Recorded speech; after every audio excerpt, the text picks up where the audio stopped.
Eloquent ادب کے ویور سے گزارش ہے کہ ہمارے چینل کے پلے لسٹ آپشن کو ایکسپلور کریں اور جتنے بھی آڈیو بکس کمپلیٹ ہو چکے ہیں جیسے داستان ایمن فروشوں کی، شمشیر بے نیام، آخری چٹان اور ایک بت شکن پیدا ہوا، فردوس ابلیس اور نیل بہتا رہا، اندلس کی ناگن، مارکہ کربلا، ان سب آڈیو بکس کو خود بھی سنیں اور زیادہ سے زیادہ شیئر کرنے کی کوشش کریں۔ یہی ہمیں سپورٹ کرنے کا بہترین طریقہ ہے۔ جزاک اللہ۔ بسم اللہ الرحمن الرحیم۔ دوسرا باب، پنج ہزاری سالار۔ آج قاسم کو اپنے بھائی کے گھر آئے 5واں دن تھا۔ 3 دن پہلے شمشیر زنی کے مقابلے میں اس نے جو کارنامہ سر انجام دیا تھا اس پر اس کا بھائی طاہر اور اس کی بھابھی سکینہ بہت خوش تھیں۔ اس کے دونوں کمسن بھتیجے عمر اور علی خاص طور پر تیسرے دن سے اس کے ساتھ چپکے پھر رہے تھے۔ وہ آج مکتب میں سارا دن اپنے ہم عمر دوستوں کو اپنے چاچو کے کارنامے بتا رہے تھے۔ کل الگ صبح قاسم کو اپنی ڈیوٹی پر حاضر ہونا تھا۔ اس کی بھابھی نے آج اس کے لیے زیتون کے تیل میں آلووں کا حلوہ بنایا تھا۔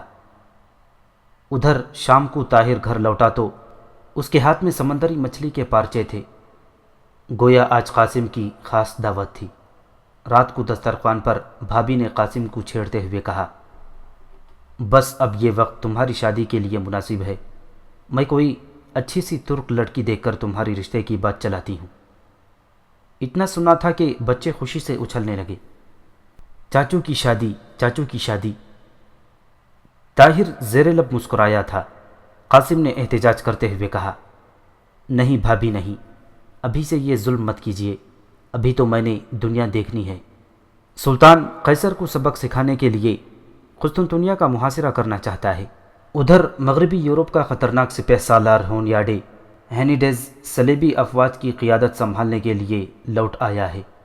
سلطنت عثمانیہ چاروں طرف سے خطرات میں گھری ہوئی ہے۔ ایسے عالم میں ینیچری کا ایک 5000 سالار شادی جیسے جھنجھٹ نہیں پال سکتا۔ قاسم نے سنجیدگی سے شادی نہ کرنے کی معقول وجہ بتائی۔ سکینہ قاسم کے جواب سے حیران رہ گئی۔ ارے تم تو سنجیدہ ہونے لگے۔ ٹھیک ہے بھائی، ٹھیک ہے، تم پہلے قسطنطنیہ فتح کر لو، پھر شادی کر لینا، بلکہ وہیں سے لے آنا کوئی یورپی لڑکی۔ سکینہ نے ہنستے ہوئے بات بنائی۔ طاہر اپنے بھائی اور بیوی کی گفتگو سے لطف اندوز ہو رہا تھا۔ مسکراتے ہوئے کہنے لگا، سکینہ بیگم، سلطان قاسم سے بہت متاثر ہوا ہے، کوئی بعید نہیں کہ وہ قاسم کے لیے کسی اچھے سے رشتے کا بھی بندوبست کر دے۔ طاہر کی بات سے تینوں ہنس پڑے۔ اتنے میں مکان کے دروازے پر دستک ہوئی۔ سب لوگ یکلختہ خاموش ہو گئے۔ طاہر کے ماتھے پر سوچ کی شکنیں نمودار ہوئی اور اس نے کسی قدر بڑبڑاتے ہوئے کہا، اس وقت کون ہو سکتا ہے؟ خیر، میں دیکھتا ہوں۔ وہ دروازے کی جانب جانے کے لیے اٹھا، لیکن اس سے پہلے قاسم آگے بڑھ چکا تھا۔ آپ بیٹھیے بھائی جان، میں دیکھتا ہوں۔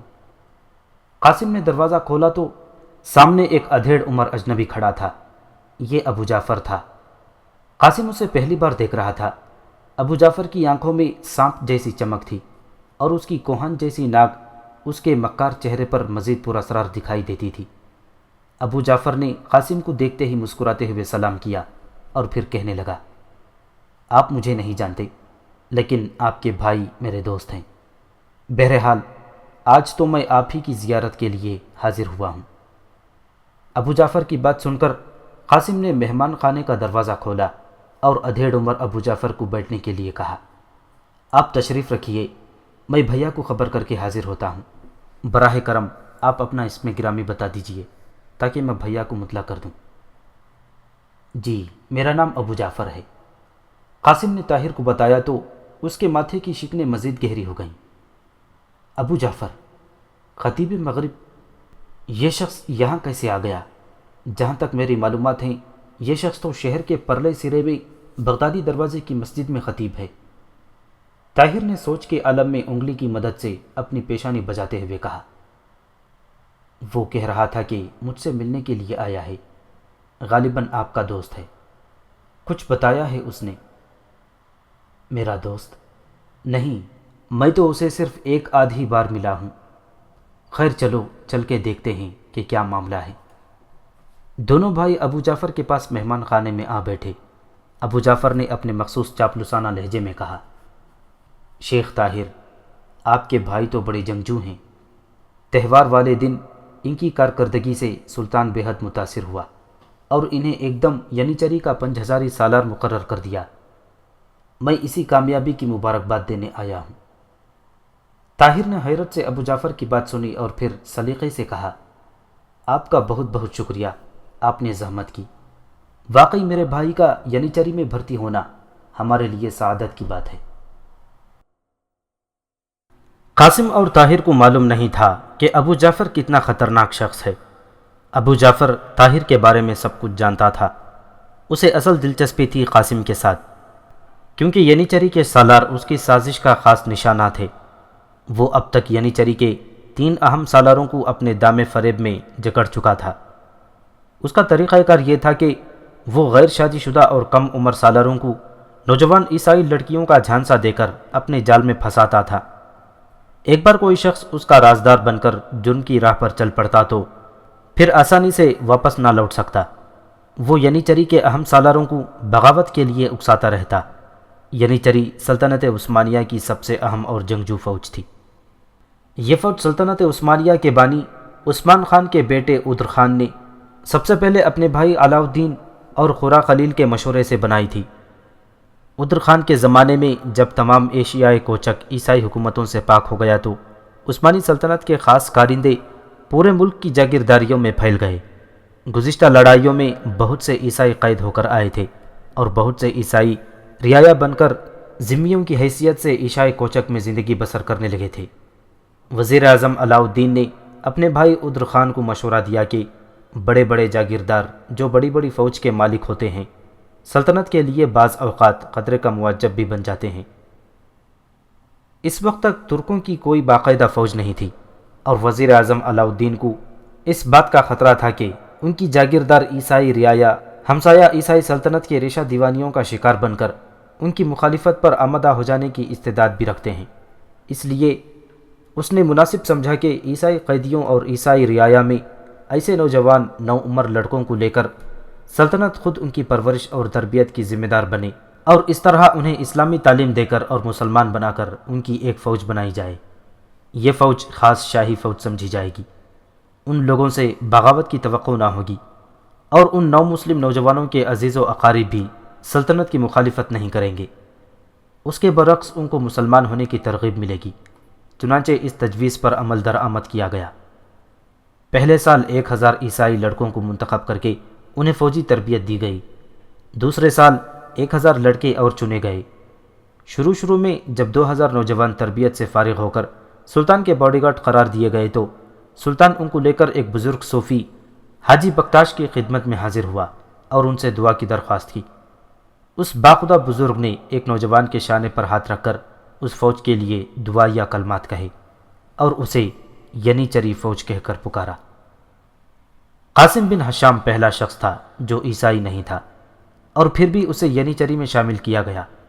عیسائی نوجوان اسلام قبول کرنے کے بعد سلطان کی نگرانی میں فن حرب و ضرب کی اعلیٰ تعلیم حاصل کرتے۔ ان کی فوجی تربیت میں حد درجے سختی برتی جاتی۔ یہی وجہ تھی کہ ہر قسم کی تکلیف کو آسانی سے برداشت کر لیتے تھے۔ اپنے والدین، وطن اور مذہب چھوڑنے کے بعد ان کی تمام امیدیں سلطان کے ساتھ وابستہ ہو جاتی اور اسی لیے اسلام کی حمایت ان کی زندگی کا نصب العین بن جاتی۔ سلطان ان پر بھرپور اعتماد کرتا تھا۔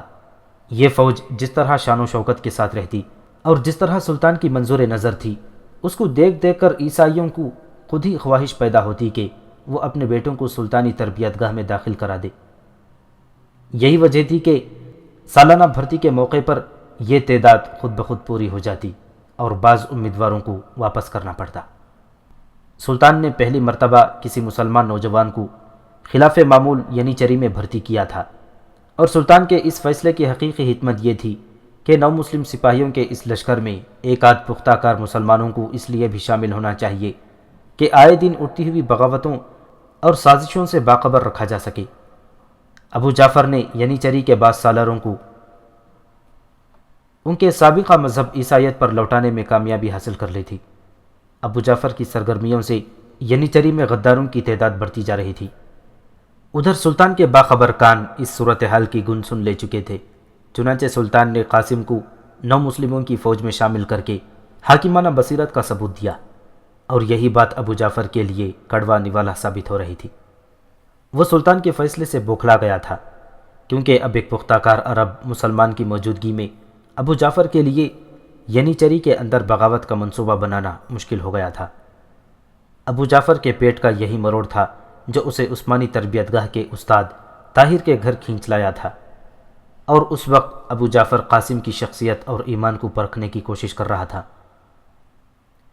لیکن قاسم بن ہشام کئی پشتوں سے مسلمان مجاہد اور جنگجو تھا۔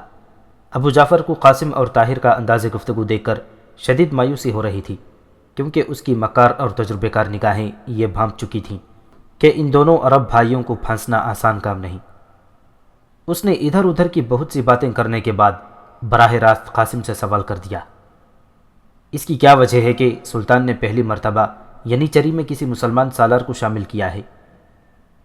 قاسم پہلے ہی ابو جعفر کی سانپ جیسی تیز آنکھوں کو دیکھ کر چوکنا ہو گیا تھا۔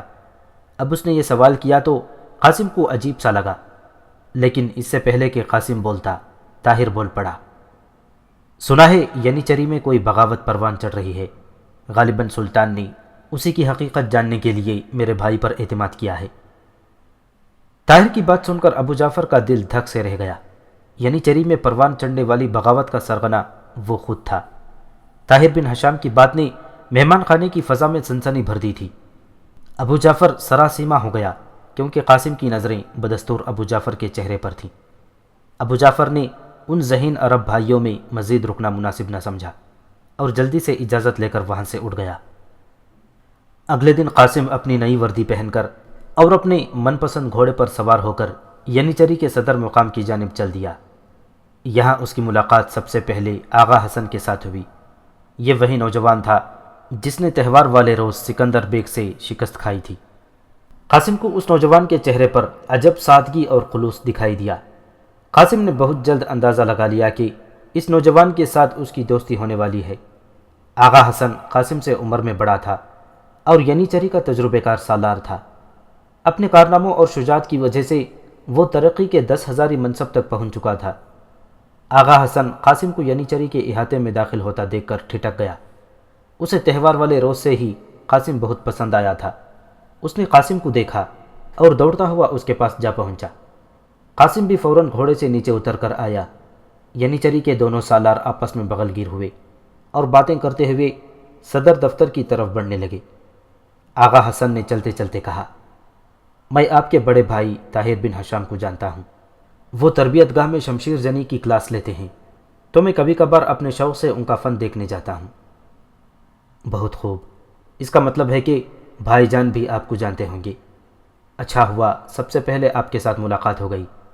اس دن آپ نے بڑے ماہرانہ وار کیے تھے۔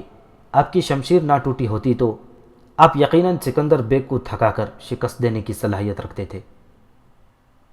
آغا حسن قاسم کی ماہرانہ رائے سن کر حیران رہ گیا۔ یہ حقیقت تھی کہ اس کی تلوار دھوکہ دے گئی تھی، ورنہ وہ ابھی کئی گھنٹے تک لڑنے کی ہمت رکھتا تھا۔ قاسم دن بھر آغا حسن کے ساتھ رہا۔ اسے اس کی کمان میں کام کرنے والے 1000 5 صدی 1 صدی اور 10 سپاہیوں کے سالاروں سے ملوایا گیا۔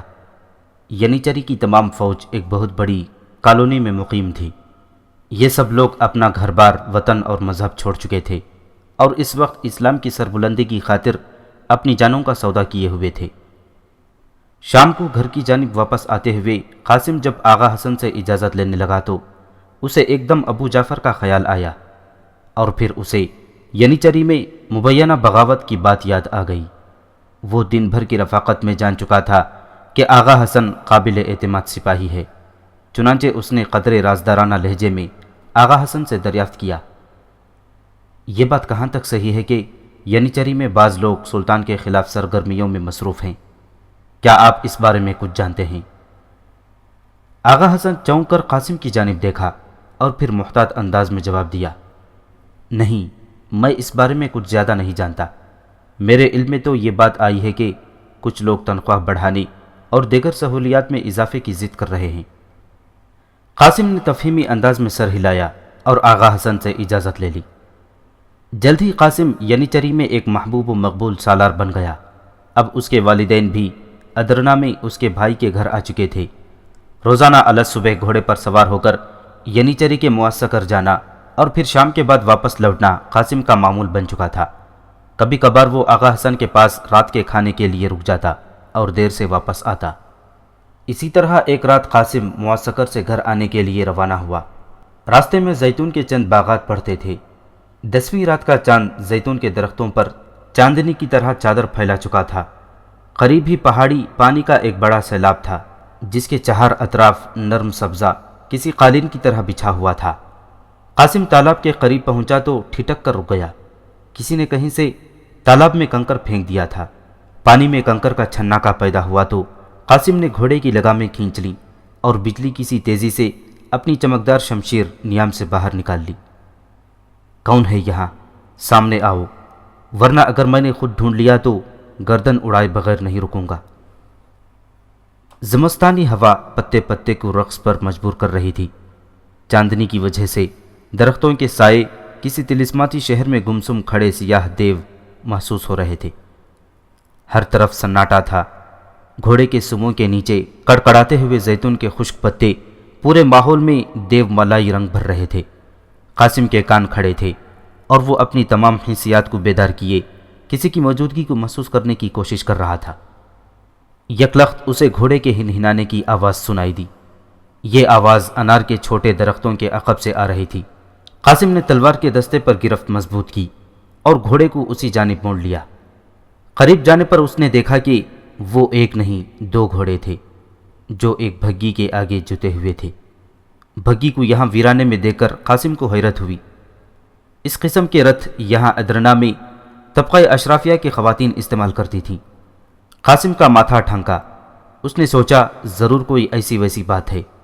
وہ رتھ کے قریب گیا اور با آواز بلند پوچھا، کون ہے یہاں؟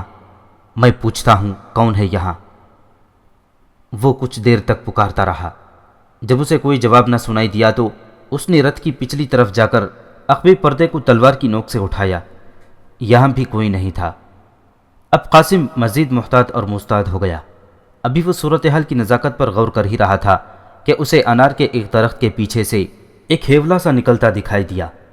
قاسم نے آنے واحد میں تلوار میان میں ڈالی اور گھوڑے کی زین سے لٹکی کمان تان لی جس میں ایک تیز دھار تیر پہلے سے رکھا ہوا تھا۔ اس نے حرکت کرتے ہوئے ہیولے کو حکم دیا، خبردار، کون ہو تم؟ وہیں رک جاؤ۔ ایک قدم بھی آگے بڑھایا تو تیر چھوڑ دوں گا۔ ہیولا اپنی جگہ پر رک گیا اور پھر اگلے لمحے ایک خوبصورت نقرئی قہقہا زیتون کے باغات میں گونجتا چلا گیا۔ یہ جان کر قاسم کے چھکے چھوٹ گئے کہ وہ ہیولا کسی عورت کا تھا۔ قاسم کو ایسے لگا جیسے اس کا واسطہ کسی چڑیل سے پڑ گیا ہو، لیکن اسے زیادہ دیر انتظار نہ کرنا پڑا۔ عورت کا ہیولا خود ہی بول اٹھا، ڈر گئے؟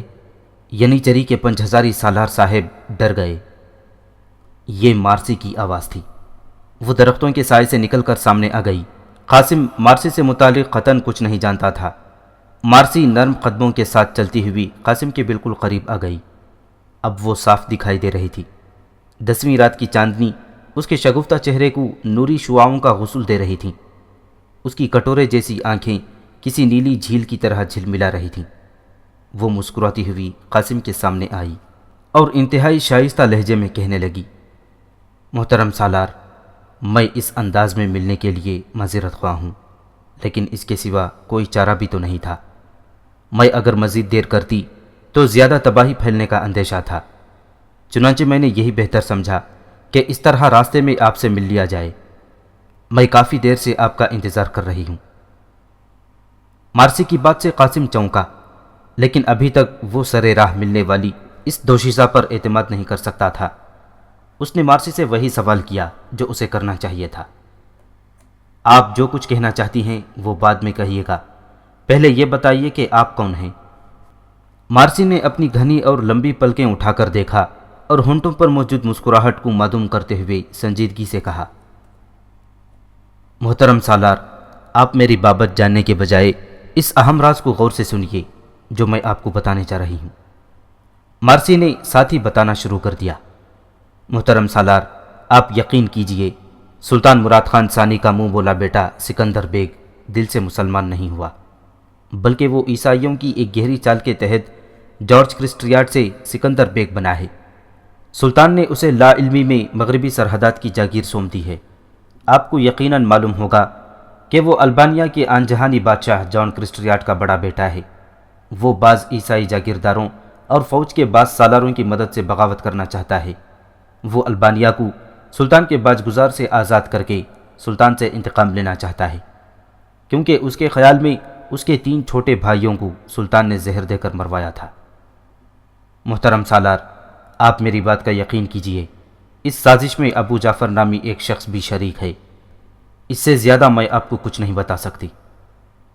مارسی نے اتنا کہا اور تیز تیز قدم اٹھاتی ہوئی بھگی کی طرف بڑھ گئی۔ قاسم ابھی تک حیرت کے مارے ساکت و جامد کھڑا تھا۔ اس نے دیکھا کہ درختوں کی اوٹ سے ایک نوعمر لڑکا نکلا جس نے کوچوانوں جیسا لباس پہن رکھا تھا۔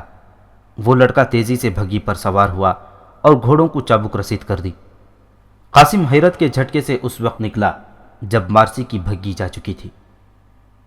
اسے اچانک اجنبی دوشیزہ کے نکل جانے کا افسوس ہوا اور اس نے ایک دم فیصلہ کرتے ہوئے گھوڑے کی لگامیں ڈھیلی چھوڑ دی۔ اب وہ مارسی کا تعاقب کر رہا تھا۔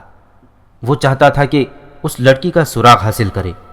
یہ کون ہے اور اس نے جو کچھ بتایا ہے وہ کہاں تک درست ہے؟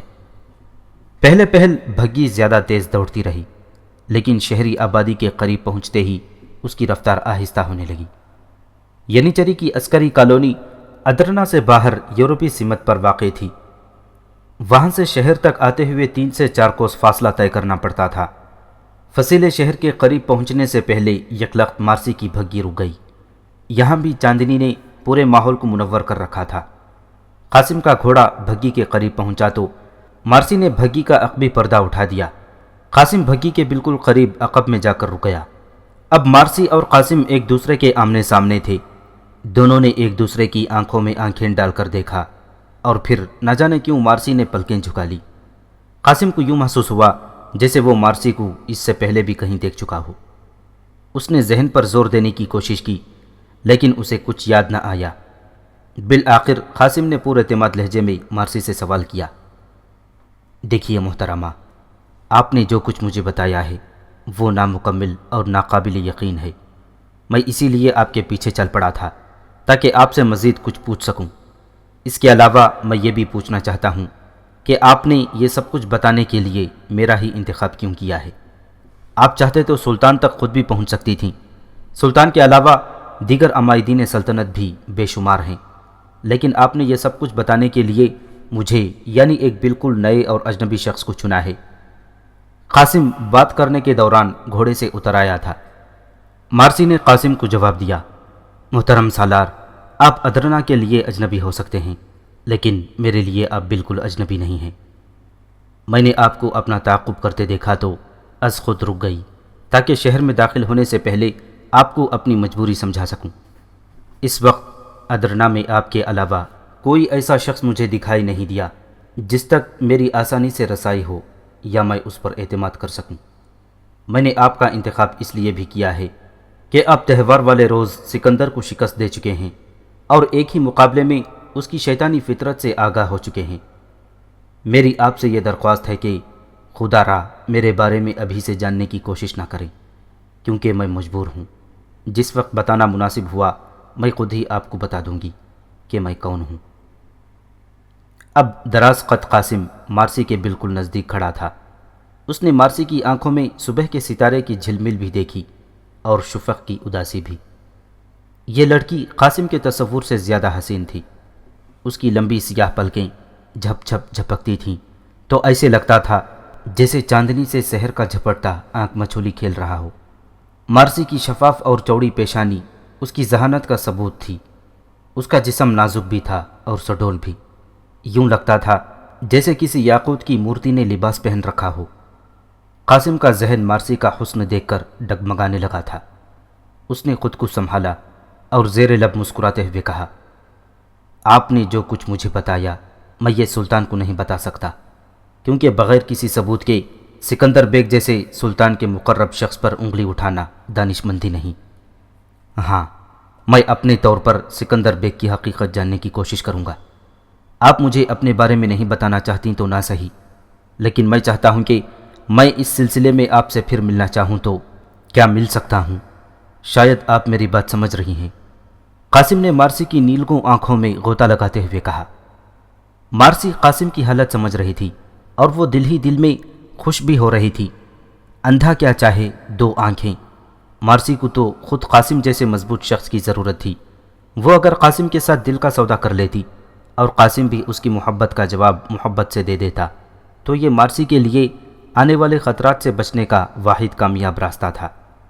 مارسی نے قاسم کی بات سنی اور کچھ دیر سوچنے کے بعد مدھم آواز آئی، ٹھیک ہے، میں آپ سے خود ملاقات کر لوں گی، آپ تکلیف مت کیجیے گا۔ لیکن آپ کو کیسے معلوم ہوگا کہ میں آپ سے ملنا چاہتا ہوں؟ قاسم نے مارسی کی بات کاٹ کر کہا۔ اس مسئلے کا حل یہ ہے کہ میرا با اعتماد ملازم اکبر آپ کی خدمت میں گاہے بگاہے حاضر ہوتا رہے گا۔ مارسی نے مسئلے کا حل بتایا۔ قاسم نے پھر کہا، کیا آپ کا ملازم یہی کوچوان تو نہیں جو اس وقت آپ کی بھگی چلا رہا ہے؟ جی ہاں، یہی ہے، میں اسے اچھی طرح سے سمجھا دوں گی کہ اسے کیا کرنا ہے۔ اچھا، ایک آخری بات بتائیے، آپ نے ایک شخص کا نام لیا، ابو جعفر، اس شخص کے بارے میں آپ کچھ اور بتا سکتی ہیں؟ قاسم نے مان ابو جعفر کا خیال آتے ہی کہا تو مارسی بولی، فی الحال تو میں اس سے زیادہ کچھ نہیں بتا سکتی کہ یہ شخص سلطنت عثمانیہ کے خلاف ہونے والی ہر سازش میں شریک ہے، لیکن اس سے زیادہ میں اس لیے کچھ نہیں بتا سکتی کہ ابھی تک اس کے خلاف کوئی ثبوت میرے سامنے نہیں ہے۔ یہ شخص انتہائی مکار اور شاطر ہے اور میرا اندازہ ہے کہ اس نے ینیچری کے سپہ سالار اور سلطان کے بعض رشتہ داروں تک بھی رسائی حاصل کر رکھی ہے۔ ابو جعفر کے بارے میں سن کر قاسم کو بہت زیادہ حیرت ہوئی، کیونکہ وہ ابو جعفر سے مل چکا تھا۔ ابو جعفر اس کے بھائی کے گھر پر آیا تھا اور قاسم اسی دن اس کی سانپ جیسی تیز آنکھوں سے محتاط ہو گیا تھا۔ قاسم ابھی کوئی مزید بات کرنا چاہ رہا تھا، لیکن مارسی نے یکلخت اجازت مانگ لی۔ مارسی کے ہونٹوں پر ایک ملکوتی مسکراہٹ تھی اور وہ مکھن جیسے لہجے میں کہہ رہی تھی، اب مجھے اجازت دیجیے، مجھے دیر ہو رہی ہے۔ قاسم نے بے دلی سے سر ہلایا اور مارسی نے کوچوان لڑکے کو چلنے کا اشارہ دے دیا۔ اگلے لمحے بھگی حرکت میں آئی اور ہوا ہو گئی۔ قاسم ڈھیلے قدموں سے گھوڑے پر سوار ہوا اور گھر کی جانب چل دیا۔ جب سے سکندر ادرنا چھوڑ کر گیا تھا، ابو جعفر کی سرگرمیاں پہلے سے زیادہ ہو گئی تھیں، کیونکہ اس کا سب سے بہترین مہرہ اپنے ہدف کی طرف روانہ ہو چکا تھا، یعنی سکندر بیگ بہت سے خطرناک اور مذموم مقاصد کے ساتھ مغربی سرحدات کی جانب جا رہا تھا۔ ابو جعفر نے ادرنا میں بیٹھ کر دو بڑے منصوبے ترتیب دیے تھے۔ ایک تھا سکندر بیگ کو البانیہ کے ملک میں بغاوت اور خود مختاری کا اعلان کرنے کے لیے تیار کرنا، اور دوسرا تھا ینیچری میں ایک تباہ کن بغاوت پروان چڑھانا۔ سکندر بیگ کے سلسلے میں تو اب تک جو کچھ ابو جعفر نے چاہا تھا حرف بحرف پورا ہوا تھا، اور اب سکندر اپنی آخری ہدایات لے کر اپنے مشن پر جا چکا تھا، اور چند ہی دنوں میں البانیہ کی طرف سے سلطان مراد خان ثانی کو ایک بہت بڑا صدمہ پہنچنے والا تھا۔ ادھر ابو جعفر کی ینیچری میں بغاوت پھیلانے کی سازش بھی پایہ تکمیل کو پہنچنے والی تھی۔ ینیچری میں بعض ایسے نو مسلم سپاہی بھی ہوا کرتے تھے جن کے سچے دل سے اسلام قبول کرنے میں کچھ نہ کچھ کمی رہ جاتی۔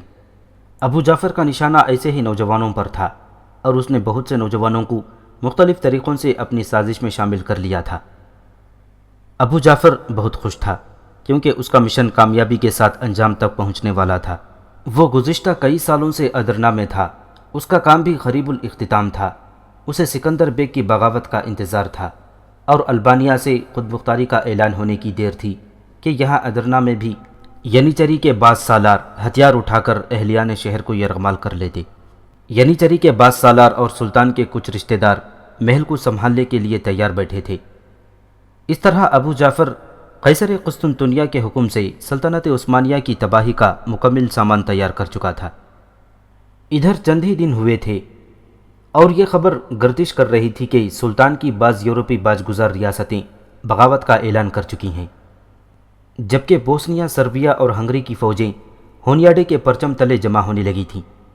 دراصل سربیا کا بادشاہ لارڈ اسٹیفن، جو سلطان مراد خان ثانی کا سسر بھی تھا، جب سے فوت ہوا تھا، سربیا نے سلطنت عثمانیہ سے علیحدگی اور اپنی خود مختاری کا اعلان کر دیا تھا۔ لارڈ اسٹیفن کا جانشین جارج برینیک وچ تھا۔ یہ شخص اپنے پیش رو کی طرح معالِ اندیش اور سنجیدہ مزاج نہ تھا، اس لیے قیصر قسطنطنیہ کو اس کی طرف ریشہ دیوانیوں کا موقع مل گیا۔ قیصر اندر ہی اندر جارج برینیک اور ہنگری والوں کو سلطان مراد خان ثانی کے خلاف برانگیختہ کرنے میں مصروف تھا۔ ہنگری والے بھی اب چونکہ نیکوپولس کے شکست کے تلخ تجربے کو بھول چکے تھے، لہٰذا وہ بھی عثمانی سلطنت کے خلاف تیاریاں کرنے لگے اور کئی سال تک ان تیاریوں کے سلسلے کو جاری رکھا۔ اسی اثنا میں سلطان مراد خان ثانی نے 1430 عیسوی میں جزیرہ زونٹی اور یونان کے جنوبی حصے سمیت سلوانیکا تک کا علاقہ فتح کر کے وینس والوں کو شکست فاش دی تھی، اور وینس کی ریاست نے نہایت ذلیل شرطوں کے ساتھ دب کر سلطان سے صلح کی تھی۔ وینس چونکہ قیصر قسطنطنیہ کا طرفدار تھا، اس لیے شاہ قسطنطنیہ کو اور بھی زیادہ ملال ہوا۔ چنانچہ قیصر اپنی سازشی کاموں میں پہلے سے دگنی توجہ کے ساتھ مصروف ہو گیا۔ ایک طرف یہاں ادرنا میں اس کے جاسوس اب کامیابی کے قریب تھے، اور دوسری طرف سربیا، رومانیہ، ہنگری اور کروٹیا کے عیسائی سلطان کے خلاف علم بغاوت بلند کر چکے تھے۔ اگرچہ ان بغاوتوں کا سن کر ایک مرتبہ 1438 عیسوی میں سلطان ان کی سرکوبی کے لیے لشکر کشی کر چکا تھا، اور سلطان نے اس حملے کے دوران 70,000 عیسائیوں کو میدان جنگ میں قید کر کے اپنی قوت کی خوب دھاک بٹھائی تھی۔ لیکن جو ہی سلطان ان محاذوں سے واپس لوٹا، ان علاقوں میں پھر بغاوت اٹھ کھڑی ہوئی۔ انہی ایام میں مغربی یورپ کی لڑائیوں میں شریک ہونے والا تجربہ کار سپہ سالار جان ہینیڈیز یعنی ہونیاڈے ہنگری لوٹ آیا تھا۔ ہونیاڈے شاہ سجمنڈ کا ناجائز بیٹا تھا، اور اس کی ماں الزبتھ مارسی ایک حسین اور فاحشہ عورت تھی۔ ہونیاڈے نے ہنگری میں آ کر فوراً سپہ سالاری کا منصب سنبھال لیا تھا۔ اس نے آتے ہی ترکوں کے خلاف اعلان جنگ بلند کر دیا۔ اس نے صوبہ ٹرانسلوینیا سے ترکوں کو خارج کر دیا تھا۔ ترکی جرنیل فرید بیگ، جو سلطان کی طرف سے وہاں کا عامل اور منتظم تھا، ہونیاڈے کے ہاتھوں شریک ہو چکا تھا۔ فرید بیگ کا جوان بیٹا اور تقریباً 20,000 عثمانی فوج ہونیاڈے کی تلواروں کا لقمہ بن چکی تھیں۔ جو ترک فوجی زندہ قید کر لیے گئے تھے، ان کے ساتھ ہونیاڈے نے انتہائی وحشیانہ سلوک کیا تھا۔ اس نے فتح کی خوشی میں ہنگری کے اندر ہونے والی تقریبات اور ضیافتوں میں ان مسلمان قیدیوں کو بے دردی سے وقتاً فوقتاً قتل کرنا شروع کر دیا۔ اس طرح گویا خوشی کے جلسوں میں ان ترک قیدیوں کا قتل کرنا ایک دلچسپ سامان تفریح سمجھا جاتا تھا۔